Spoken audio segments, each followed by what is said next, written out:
keçən mövsümün yarısında transfer olunub. Çox yaxşı futbolçudur. Bu çox güman ki, düşünülmüş bir addım idi.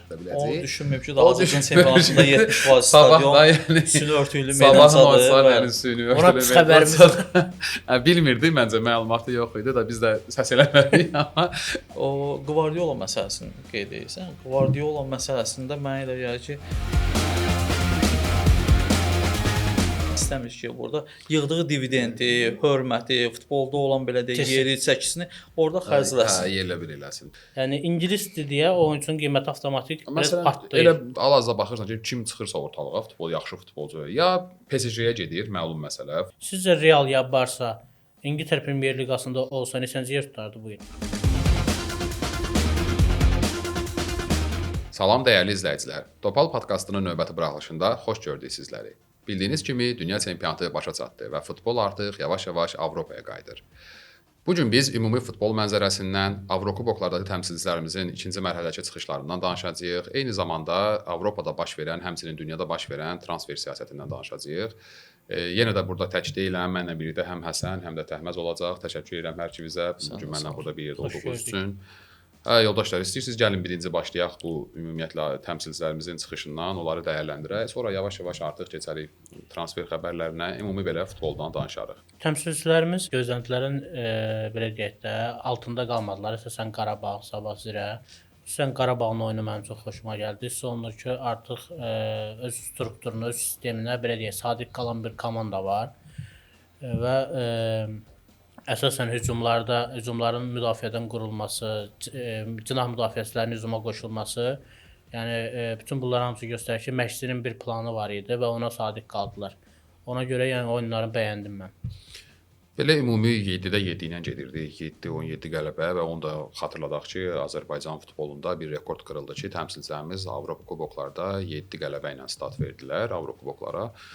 Təəssüflər olsun ki, yəni Neftçidə bu seriya qırıldı. Mən indi Qarabağdan danışaq, indi sən Qarabağla başladın söhbətə. Qarabağdan əslində hamı qələbə gözləyirdi. Yəqin ki, Təhməz də məndən razılaşar ilə hamı. Çünki öyrəşmişik artıq Qarabağın Avrokuboklarda qələbə ekonomik qazanmağına. istifadə elədilər güclərini. Biraz elə məsələ var. Məncə də biraz da o dəfə də biz burada bunu danışdıq ki, bu transfer məsələsi belə məsələdir ki, bu komanda ya bu heyət bir-birinə adaptasiya olub, köhnə heyətlə yeni heyət bir-birinə qarışıb, ya çox möhtəşəm performans göstərir və bunu gözləmək lazım təbii ki, bu adaptasiya dövrünü tam keçib bitirsinlər. Ya da ki, bu necə deyirlər, fiaskoya uğrayır. İndi istəmərik ki, düzdür Qarabağ üçün belə olsun. Amma hələ ki bu heyətə baxdığımızda heyət təbii ki, adaptasiya keçməlidir. Amma mən çox yəni ümumi oyunu izlədim, canlı izlədim. Yəni hər şey qaydasındaydı. Qarabağda rəqib də güclü rəqib idi, amma bir dənə nüansı qeyd eləyəcəm və əlavə bir şey deməyəcəm. İnşallah Təhməz də fikrini bildirər. Bir dənə gördüyüm məsələ var ki, Qarabağda mərkəzə transferə ehtiyac var. Yəni oyunun mərkəzinə, mərkəz yarım müdafiəsinə ehtiyac var, bəli. Bikalyo indi keçən ildə möhtəşəm performans göstərib, bu ildə yavaş-yavaş artıq, yəni yəqin ki, öz formasına qayıdacaq, ümid edirik, gözləyirik. Amma o dəfə də dediyim, bu dəfə də deyəcəm, Yankoviçlə Kadi ümumiyyətlə yəni köhnə performanslarından çox uzaqdılar və o performanslarına məncə qayıtmaq üçün onlara çox uzun zaman lazımdır və Qarabağın da bu qədər gözləməyə məncə fürsəti yoxdur, çünki oyunlar ard-arda gəlir. Yəni təkcə çempionatda olsaydı bunu gözləyə bilərdik, amma ümumi Avropa oyunlarına baxanda, yəni bax məsələn belə bir rəqib qarşısına çıxanda gördük ki, dünən rəqib yəni demək olar ki, Qarabağa qarşı bütün hücumları mərkəzdən qururdu və mərkəzdən yarmağa çalışırdı. Yəni iki pasa qapıçının iki futbolçu ilə paslaşma, ya qapıçı birbaşa pasla yəni mərkəzi yarırdı. Ümid eləyərik transfer olacaq. Yəni Qurbanov da mətbuat konfransında dedi ki, bəzi mövqelərə düzdür konkret ad çəkmədi, yəni hansı mövqe demədi, amma bildirdi ki, transfer yenə bir-iki transfer olacaq. Yəni mən elə fikirləşirəm ki, özü də görür ki, yəni mərkəzə doğrudan da transfer lazımdır. Burada yəni qalır bir dənə Qarabağın yəni yeni futbolçuların adaptasiya keçməyi, yəni Sepas çox gözəl futbol oynadı. Elvini xüsusi fərqləndirərəm ki, Elvin yəni Lanqanın yerinə meydana girdi və dəfələrlə, yəni hardasa bir 3-4 dəfə rahat mən saydım ki, əks hücumun qarşısını aldı. Belə yəni komandada ümumiyyətlə hər şey qaydasındadır. Yəni Qarabağ düzdür qalib gəlməyə daha yaxın idi, daha çox hücum eləyirdi. Amma yenə də inanıram ki, yəni səfərdəki oyunda qələbə qazanıb bu mərhələni keçəcəklər.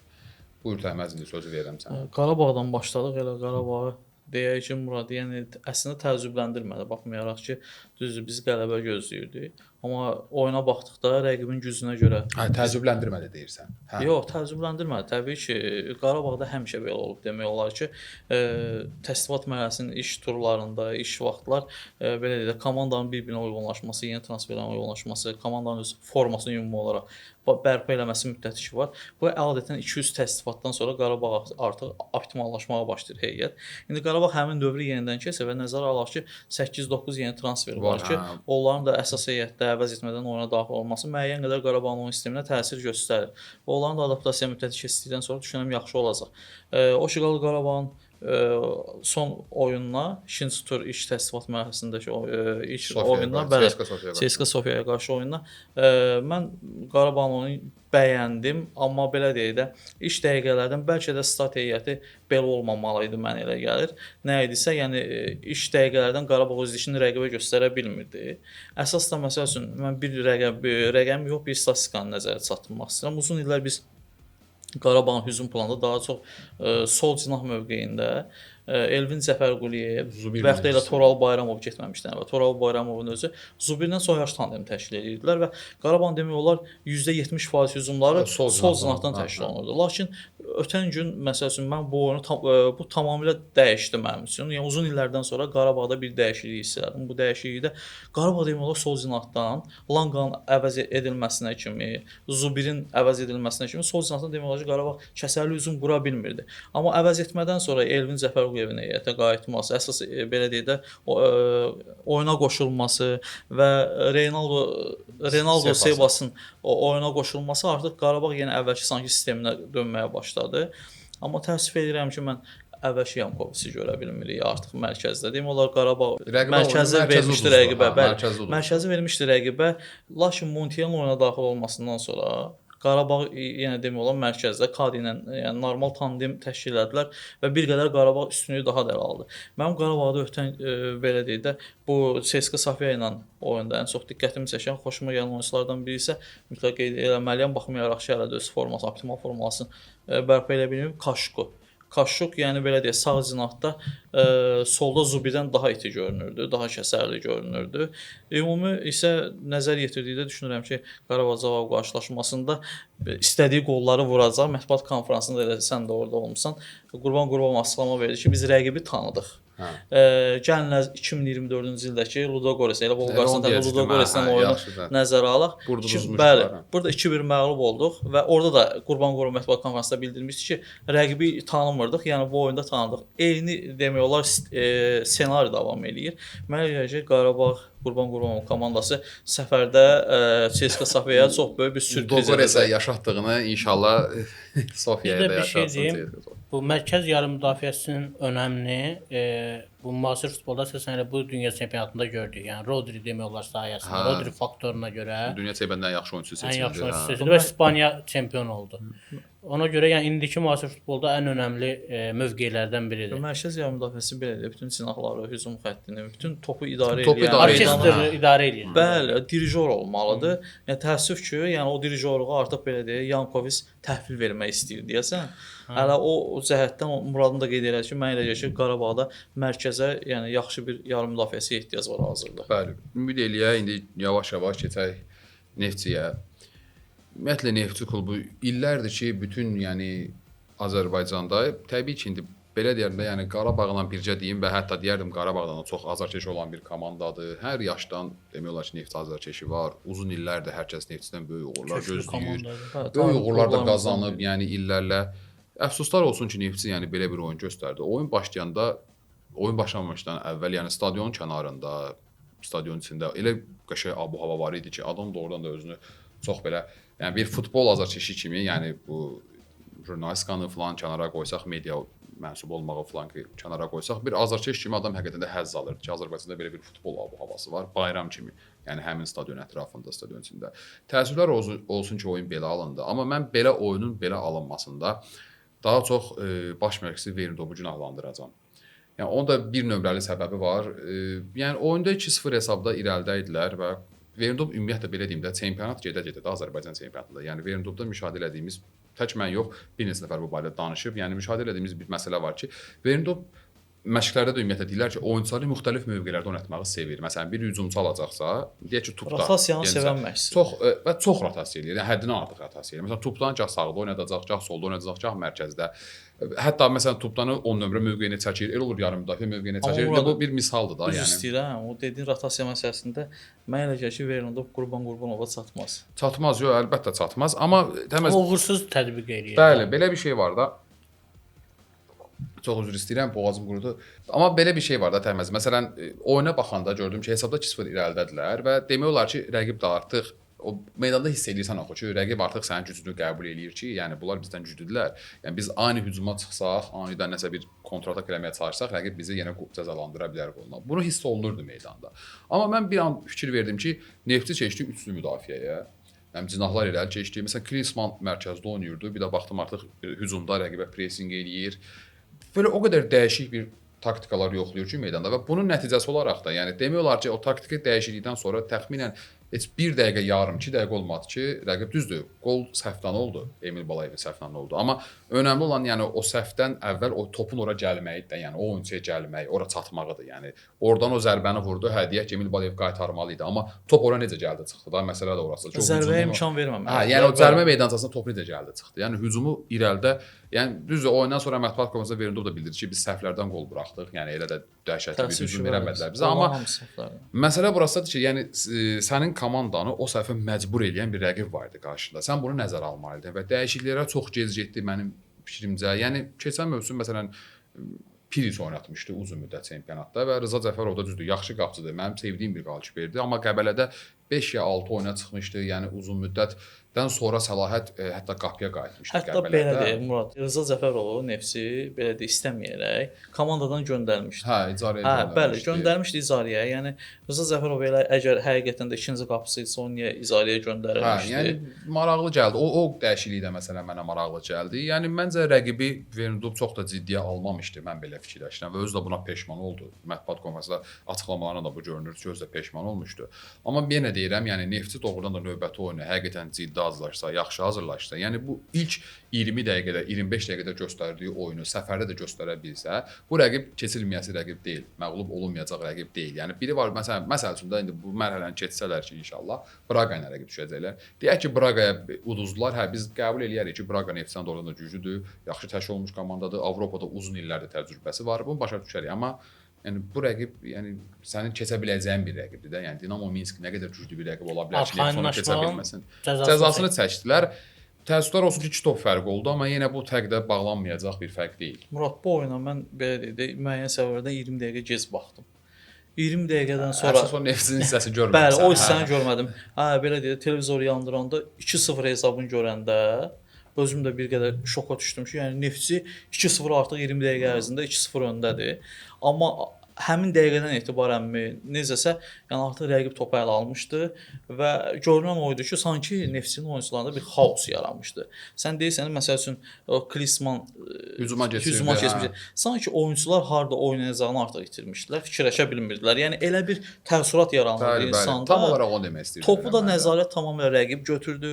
Rəqib də bu boşluqlardan, bu xaosdan çox yaxşı yararlandı, istifadə elədi. Təəssüflər olsun, amma mən elə gəlir ki, bu oyunun nəticəsi komandaların gücünə görə deyil.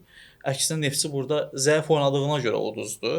Rəqib ondan güclü olduğuna görə uduzmadı. Mən elə gəlir ki, Verondov cavab qarşılaşmasına rəqibi biraz da daha yaxşı analiz eləsə və belə deyək, o oyundakı iş dəqiqələrdən başdan stabillik ki var idi. Oyun belə deyək də göstərdiyi gözəl oyun. Onu 90 dəqiqə ərzində meydanda yansıda bilsə komandası, Verondov burada belə deyək, bir sensasiya kimi görünsə də 4-2-lik məğlubiyyətdən gəlib səfərdə 3 top fərqi ilə qalib də gələ bilər. Yəni Neftçidə o potensial var. Var, razıyam səninlə. Ümumiyyətlə bizim yerli klublarda belə bir məsələ var. Bəlkə Qarabağ və Qurbanov istisna eləmək olar. Amma məşqçilərin sanki sadəcə bir variant üzərində planı olur. Məsələn, geri düşmək, SS olmaq, bu hesabın sənə sərf eləməsi, eləməməsi, müxtəlif planlar üzrə bir strategiyası olmur. Ancaq bir variant üzərində olur və işlər istədiyi kimi getməyəndə həmin plan öz əleyhinə işləməyə başlayır. Məsələn, rotasiya səhv idi. Amma məşqçi öz planına orada sadiq qalmamalı, dəyişməli idi. və onun alternativi yox idi, alternativ planı yox idi. Bizim məşqçilərdə bu problem hiss olunur. Təcrübəsizlikdən də ola Mən bilər. əslində Verendubun sonra rotasiya getdiyini düşünmürəm. Sadəcə komanda sanki belə deyək də o birinci təslifatı oynamamışdılar da. İkincidən başladılar. Sanki o həyəcanı üzərindən ata bilmədilər. Özlərinə də inanılmaz gəldi ki, ikinci təslifatdan başlayıblar. İlk oyunda 2 qol önə keçmişik. İlk 10 dəqiqə ərzində məncə onu həyəcanı üzərindən ata Məşqçi o bilmədilər. ehtimala komandanı hazırlamalıdır. Emin Mahmudovla 2-0 oyundan sonra belə bir uduzmalıdır. açıqlaması var idi ki, yəni bizim özümüzə də yəni bir qədər inandırıcı görmədi. Yəni 2-0, yəni o 2-0-ın belə deyək şokun üzərimizdən ata bilmədik. Yəni mən elə Bu da gəlir ki, maraqlı yanaşmadır. hə, yəni oyunçular sanki nizam bitirdilər. Bəlkə Neftçi 1-0 geri düşsəydi, gəlib oyunda çevriliş eləyə bilərdi, geri dönüş eləyə bilərdi. Amma 2-0-dan sonra yəni elə klublar var adətən, əcnəbi klublardan da var, Avropada da var, bizdə də var. Sanki o belə deyək də o şokun üzərindən ata bilmirlər ki, çünki belə Neftçinin özü də artıq qəbul eləyir ki, yəni biz geri dönüşləri belə çox da bacarmırıq. Əslində Zirəni keçən həftə biz çox təriflədik. Bilməm səhv elədik, düz elədik. Gözümüzdə idi. Hə, gözümüzdə idi deyəsən. Zirə doğrudan da bu oyunda da indi mən oyunu düzü təkrarını izlədim, çünki həmin vaxt Qarabağın oyununu izləyirdim. Stadiondaydım, ona görə izləyə bilmədim çox da açığı və sonra oturdum təkrarına baxdım oyunun. Zirə doğrudan da oyuna yaxşı start verib, yaxşı başlamışdı. Amma belə deyim də, mənim müşahidə etdiyim bir məsələ oldu ki, ümumiyyətlə bax Zirədə də, Sabahda da, Qarabağda da, Neftçidə də, ümumiyyətlə Azərbaycan klublarında və elə Azərbaycan millisində də bu problem illərdir gedir və illərdir dəyişilməz bir problem kimi qalır. Komanda 20 dəqiqədə, belə deyək, 30 dəqiqədə möhtəşəm futbol oynayır, təzyiq göstərir, hücum eləyir və s. və ila axır qəşəng müdafiə olunur və sonradan sonra oyunçular sanki fiziki gücü çatmır bunu bütün 90 dəqiqəyə yaymağa. Futbol yəni 30 dəqiqə olsa biz dünya çempionu. Bəli, inan ki, Həsən həmişə deyirəm da bu cümləni ki, futbol 30 dəqiqə, 30 dəqiqə dedim, 45 dəqiqədən ibarət olsaydı, yəni Azərbaycan dünya çempionatında iştirak eləyərdi, Avropa çempionatında, hətta nə bilim belə güclü millərə qalib də gələrdi bəlkə. Finala çıxar. Hə, çünki bu baxırsan ki, məsələn klublarımızda da belədir. Yəni düzdür, klublarımızda legionerlər də çoxdur, amma yenə də eyni qayda gedir. Yəni komanda 30 dəqiqə ərzində, 25 dəqiqə ərzində bu Neftçinin oyunu da müşahidə elədim. Zirənin oyunu da müşahidə elədim. Qarabağda da, Sabahda da müşahidə elədim. Düzdür, Sabah sona doğru yenə hücum edib qol vurmağa çalışırdı, amma artıq o yorğunluq komanda görsənirdi.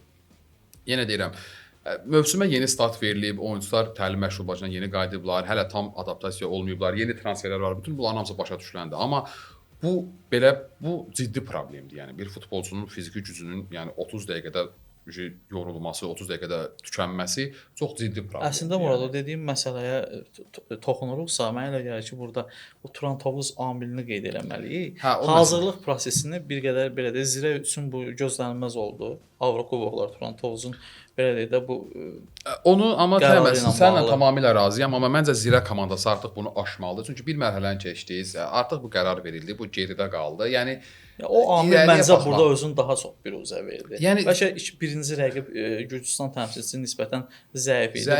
Bu Zirəyə çox güc sərf eləməyə belə də şərait yaratmadı. Amma bu nisbətən güclü rəqib idi. Daha hava şəraiti orada fərqli idi. Sünni örtüşlü amma meydan Zirə saydı. yəni doğrudan da çox qəşəng keyfiyyətli hücumlar elədi. Bir neçə dəfə 2 dəfə deyəsən dirəyə də dəydi top. Yəni elədikləri hücum dirəyə nəticələndi. Amma yəni məsələn mən Rəşad Sadıqov həmişə ümumiyyətlə ehtiyatlı oyun oynamağa çalışır. Ya oyunda gördüyüm bir şey oldu ki, yəni əsas olan sərfəli nəticə ilə qayıtmaq istəyirdilər. Yəni 0-0-la belə çıxır ki, qayıtmaq istəyirdilər səfərdən. O sona yaxın bir təsadüfi bir hücum deyək də, belə bir hücum oldu. Rəqib də öz meydanıdır, qələbə qazanmaq istəyir. Sona yaxın istər-istəməz biraz Zirənin qarmaqarışıqdan istifadə edib müdafiəyə doğru sıxdı və oradan istifadə edib və Aydın Bayramov da çox qəşəng performans göstərdi. Buradan onu təbrik edirəm. Yəni Zirənin qapıçısı çox yaxşı performans göstərdi. Ümid edirəm ki, belə performansı davam elətdirər. İnşallah Azərbaycan millisində də əsas qapıçılardan biri olar.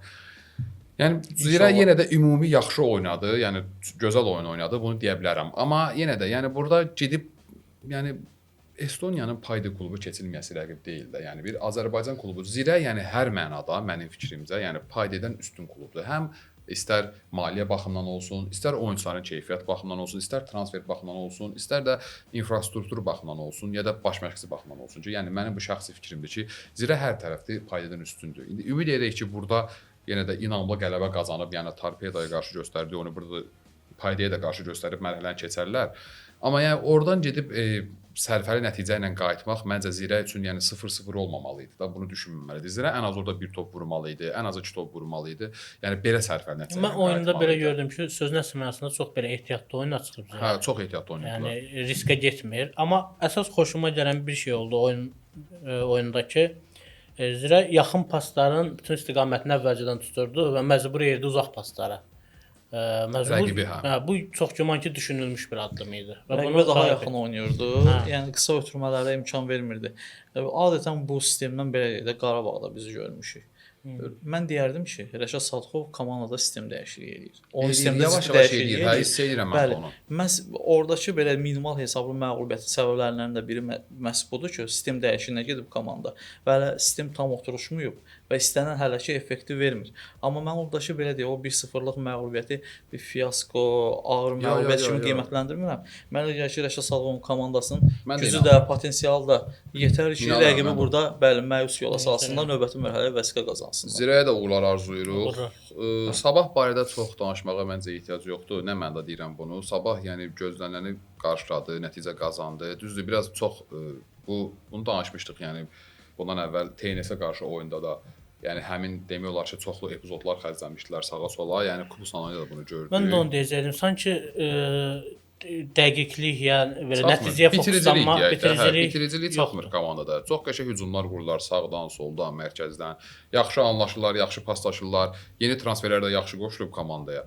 Nəticə etibarilə yəni sonda gəlib o hücumu sona çatdıra bilmirlər. Mən elə gəlir ki, Sabahın bu gün belə deyək də o qol imkanlarının yararlanmaması, ondan nisbətən az istifadə etməsinin səbəbi baxmayaraq ki, çox imkanlar olur. Səbəblərindən biri Maludadır. Maluda belə deyək də ötən mövsümü artıq ötən mövsüm deyə bilərik. Ötən mövsümü bəli çox yüksək səviyyədə keçirdi Sabahda və onun belə deyək Sabahın çempionluğunda, kuboku qazanmasında qatqısı, köməyi çox böyük oldu. Elə qol istəyir qola, assistlər olsun, asar paslar olsun. Tək qol assist yoxdur. Ümumiyyətlə topu irəli daşımaqda, hücum qurmaqda komandaya bəli hücum planında böyük köməklik elədi. Bu gün artıq komanda Maludanın iştirakı ilə oyun sisteminə çox alışmışdı və birdən-birə Maludanın bu belə deyək orkestrdən kənarda qalması, çıxarılması məlum transfer məsələ. Bazı Celtic məsələlərinə görə bəli.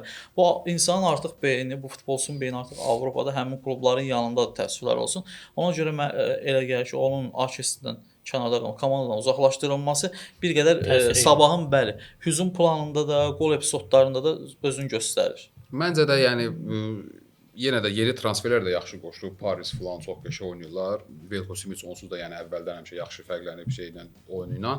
Məncə amma yavaş-yavaş Valdas Dombrovskis yəni Miçelsə hücum arxası bir mövqeyə, kömək hücumçusu kimi bir yer tapmalıdır. Embinanı biz görməliyik hücumda fikrimcə. Yəni o da düzdür keçən mövsümün yarısında transfer olunub. Çox yaxşı futbolçudur. Kubok oyunda da qol vurmuşdu Zirəyə qarşı. Çox mükəmməl qolla yadda qalmışdı və hücumda top saxlamağı, ümumiyyətlə futbolçuya baxırsan ki, profil olaraq çox yaxşı bir hücumçudur. Yəni Azərbaycan çempionatında çox az belə hücumçular görmüşük. Bir növ Qarabağdakı Zakariya Sabonun daha belə fiziki güclü formasıdır. Yenə də inanıram ki, yəni məncə sən də inanırsan ki, kupusu keçəcəklər yəni. Keçməyinə bəli, səfərdə düzdür, onların baş məşqçisi qəribə bir açıqlama verdi. Onu da deyim biraz əyləncəli olsun. Baş məşqçi deyir ki, həm hava şəraitini nəzərə alıram, həm də ki biz süni meydanda oynayırıq. Bütün bunları nəzərə alsaq, mən elə başa düşürəm ki, Sabah üçün çətin olacaq. Öz meydamıza daha yaxşı çıxış edib Sabaha keçə biləcəyik. Onu düşünməyib ki, daha Azərbaycan çempionatında 70% stadion süni örtüklü meydançadır. Yəni süni örtüklü meydançadır. Bilmirdi, məncə məlumatı yox idi da biz də səs eləmədik, amma məncə yəni o da bilmirdi ki, Azərbaycan çempionatında süni meydançalar var və Sabah da bu meydançalarda oynayıb öyrəşib futbolçular. Dombrovskis çox iddialı baş məşqçidir. Yəni işinə çox məsuliyyətlə yanaşan baş məşqçidir. Yəni o da mən elə gəlir ki, kups səthini keçəcək. Onun üçün problem olmayacaq.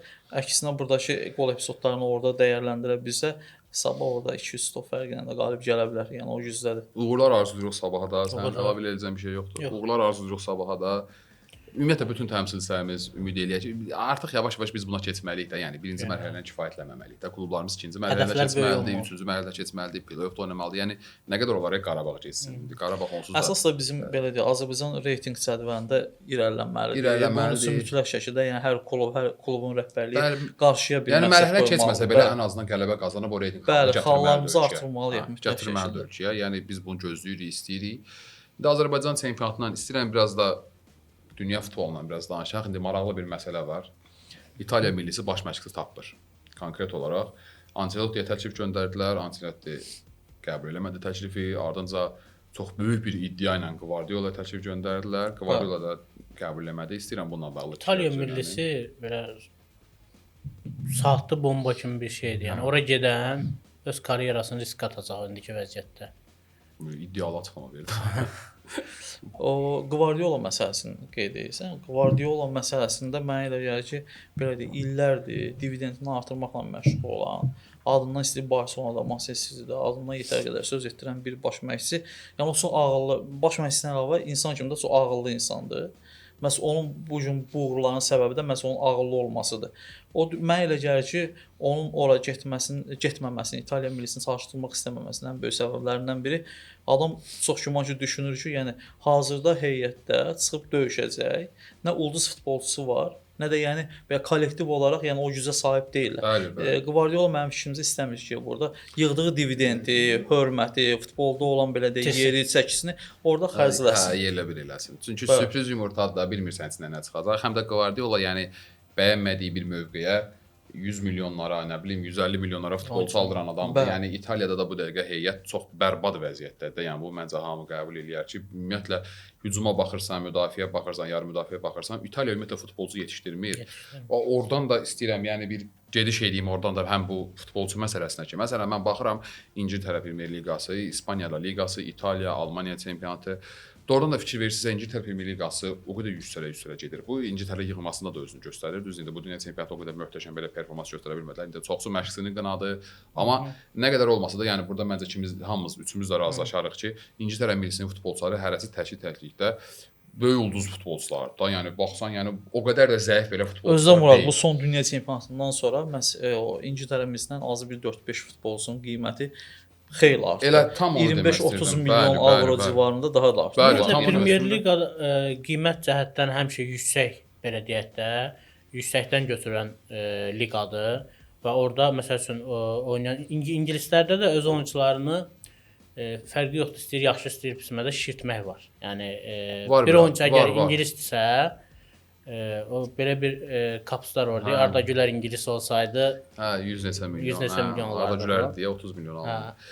Yəni ingilisdir deyə o oyunçunun qiyməti avtomatik biraz Məsələn, artdı. elə Təhməz dediyi məsələyə çox yaxşı yerə toxundu. Məsələn, Morgan Rodgers dünya çempionatı nə qədər oynadı ki? Yəni oynadı amma yəni nə qədər oyun oynadı ki? Hazırda 20 milyon qiyməti artdı. Hə, Aston Villa'da nə qədər böyük performans göstərdi ki, amma Chelsea məsələn Morgan Rodgers'i 100 neçə milyon aldı. 117 milyon funt, harca 138 milyon avroya falan gəlir. Rekord qırdı. Yəni Chelsea tarixi ilə bağlı transfer oldu. Məncə o layiq deyil.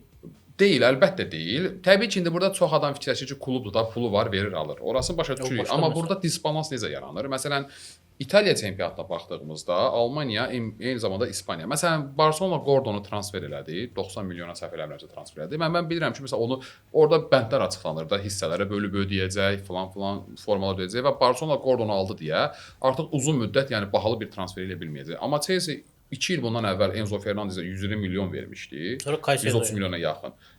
Ardınca Caicedo'ya o qədər məbləğ verdi və 2 ildən sonra da belə bir futbolçunu, yəni Barcelona 138 demiş. milyondan. Bəli, Murad, elə Kərim Adeyemiyə sən dediyin şəkildə, məsəl üçün 30 milyon plus 7 milyon bonuslarla, yəni belə deyək də bu adətən biz öyrəşmişik ki, Barcelona da yüksək məbləğlər istəyir.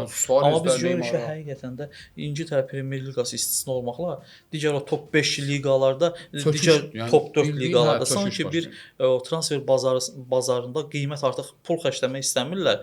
Bilmirəm, bəlkə də bu bilərəkdən olan siyasətdir. Bəlkə də artıq təngə yığıldılar və bu siyasətin o yüksək məbləğlər xərcləməyin artıq belə də onların həm büdcəsinə çox ciddi ziyan vurduğunu, həm də oyunçuların bu qədər qiymətinin şişirdilməsinin gələcəkdə onların baş ağrı olacağını düşünürəm. Liqa şərtləri var. Məsəl üçün İspaniyada, İngiltərədə yayım gəlirləri ilə, İspaniyada, İtaliyada yayım gəlirləri ilə. Yəni o şeylər var. Klublara ciddi məbləğ Çox çox məsələlər təsir, amma məncə razılaşarsınız məndən ki, bu 10 il bundan əvvəl, yəni belə deyildi də transfer siyasəti. Çünki futbolçular məsələn hal-hazırda baxırsan ki, kim çıxırsa ortalığa, futbol yaxşı futbolçu ya PSG-yə gedir, məlum məsələ, Fransaya, ya da ki, İngiltərə liqasında hansısa bir kluba transfer olurlar. Belə bir şey var da, məsələn bu Acun Ilıcalı'nın klubu yüksəldi liqaya. 300 milyon avro qazandı. Yəni İspaniyada onun çempionu bəlkə də vermir. Hə, vermirlər. Bəlkə də yox, vermirlər. Yəni məsələn İngiltərə Premyer Liqasında liqadan çempionşipə düşən komanda hardasa 120, 130, 140 milyon, Ondan 150 sonra milyon bəli, pul Premier qazanır. Liqadakı Çempionlar Liqasının qalibinə isə 90 milyon pul Yəni də. verirlər. bəli, də. o Yəni Premier arada Liqadakı hələ qələbələrinə görə, Əlavə hissələrinə görə, bonuslar yayım falan. hüquqlarına Bəli, görə, bütün bunların hamısı yəni milyonlarla vəsait edir. reklam gəlirləri var. Bəli. Yəni İngiltərə Premier Liqasında futbolçuların formalarına baxırsan, reklamdan yer qalmayıb. Yəni sponsorlarda məlum məsələdə hansı çempionat daha baxımlıdırsa, hansından daha çox azarkeşi varsa, əlbəttə ki, reklamı ora verir və bu amma təəssüflər olsun ki, bu tərəfindən baxanda haqq verirsən, Pul amma olaraq bir fərq yaradıb, amma performans olaraq mən Premier Liqanı Avropada hələ də o səviyyədə deyil, yəni. Nə İspaniya klublarının önünə keçə bilirlər. Bu il Keçməyiblər. Elə Çempionlar Liqasının finalını misal göstərə bilərik də. Niyə Arsenal gəldi də finala? Arsenal gəldi amma Gəldi, amma- Arsenal gəldi də. Yox, Arsenal gəldi finala. O PSG-dir. Yəni PSG də yenə deyirəm, dünyada yəni İngiltərə klubları ilə maddi məsələdə, maliyyə məsələsində başa-baş mübarizə apara bilməm. Yəni PSG Arsenal qaldı. əvvəldən kim gözləyirdi Çempionlar Liqasının finalında? Yox, PSG Arsenal mübarizə bir aparır, sürpriz. razıyam. Amma görə PSG məsələn bu gün İngiltərədə tutaq ki, Manchester United ilə baxmayaq yaxşı yerlərdə deyil hələ də. Manchester City-nin xərclədiyi pulları Xərcləmir, xərcləmir. yox, Xərcləmir. Bu gün heyətdə də Xərcləyirlər. Luis Enrique gələndən və sonra siyasət dəyişdi tamamilə tamamilə transfer bazarında və onlar üçün. Bu gün kimlər oynuyor orada? Adətən gənc oyunçulardır, özlərinin yeni tapıntılar da yer alırlar. Hə, çox Mənə elə ki, red bəli, transfer. onlar da Az, kifayət, yəni yəni təsadüf qədər olmadı. aşağıdır məbləğ. O adını seçdiyimiz klublarla Bir dənə müqayisə Kvares edilir. Belanı aldılar, sonradan gördülər Bəli. ki, o mövqe oyunçuları onu transfer edilər ki, o da Onda- möhtəşəm transfer Onda çıxdı. az qiymət almışlar. Ha, elə lap belə kosmik rəqəmlərə yox almamışlar. Yadımdan çıxıb amma mən bilirəm ki, kosmik belə məbləğ deyildi. Deyildi, deyildi. Ha, Dueni alıblar Lildən, onu da deyəsən 40-50 milyon civarı, amma o da Çox ciddi yatırımdır. Hə, o da yatırımda gələcək.